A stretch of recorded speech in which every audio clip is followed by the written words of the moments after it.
বিদ্যুতের খুঁটিতে বেঁধে মানসিক ভারসাম্যহীন বৃদ্ধকে মারধরের অভিযোগ, ভিডিও ভাইরাল সামাজিক মাধ্যমে।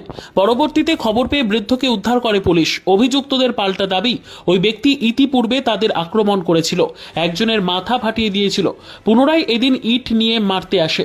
তাই তারা সুরক্ষার জন্য তাকে বেঁধে রেখে পুলিশে খোঁজ দিয়েছিল, কিন্তু কোনো মারধর করেনি।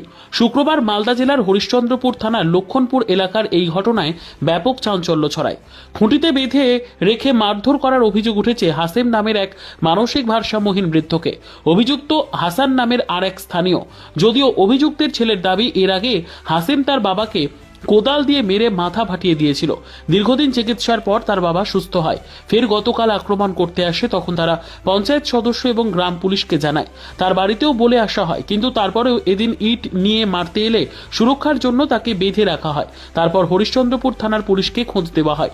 এদিন পুলিশ গিয়ে ওই বৃদ্ধকে উদ্ধার করেছে। তিনি এই মুহূর্তে হরিশ্চন্দ্রপুর গ্রামীণ হাসপাতালে চিকিৎসাধীন। সমগ্র ঘটনার তদন্ত শুরু করেছে হরিশ্চন্দ্রপুর থানার পুলিশ।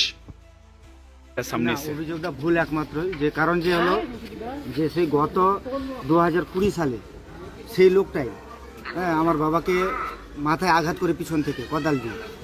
বাবা মোটামুটি 1.5 মাস শিলিগুড়ি হসপিটালে ভর্তি ছিলেন। কোনো রকমের টাকার জোরে তাকে বাঁচিয়ে আনা হয়েছে। আবার গতকালকে সেই লোকটাই আবার চায়ের দোকানেই তাকে অ্যাটাক করে, তো লোকজন থাকার কারণে সে বেঁচে যায়। এই জন্য আমি ভিলেজ পুলিশকে জানাই, ওর গ্রামের মেম্বারকেও জানাই। তো ওরা বললো ঠিক আছে, আমরা দেখে নিচ্ছি, কথা বলে নেব। তো সকালে ভিলেজ পুলিশ ওর বাড়িতে যাই এবং মেম্বারও যায়, সব কিছু বুঝিয়ে দিলেন। তো বলছে ঠিক আছে, আর যাব না।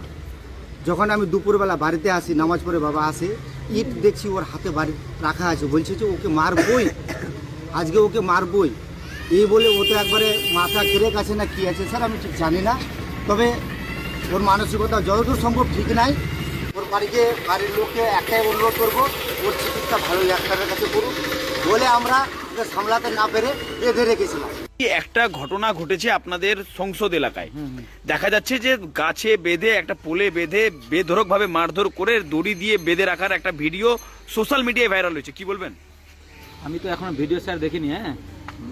কিছুক্ষণ আগে মানে 3টার দিকে আমাকে ফোন করে জানানো হলো যে মানে এই যে বয়স্ক লোকটা আপনি ছবি তুললেন, যে একে নাকি মানে ওখানে রেখেছে আটকে। সকালে এর বাড়ির লোক থেকে মানে কালকে গিয়ে এই যে হাসেন একজন কাকার নামে আছে, ওনাকে কালকে নাকি ফেলে মারতে যাচ্ছিলো। এর আগেও একবার মেরেছিল, হসপিটালাইজ হয়েছিল, ট্রিটমেন্ট করেছিল। এর থেকে মাথা হয়তো সমস্যা আছে মনে হয়। পরিবারের লোকের কাছ থেকে জেনেছি মাথার সমস্যা রয়েছে। আমরা তো দীর্ঘদিন ওখানে থাকি না, মাঝে মধ্যে শুনেছি।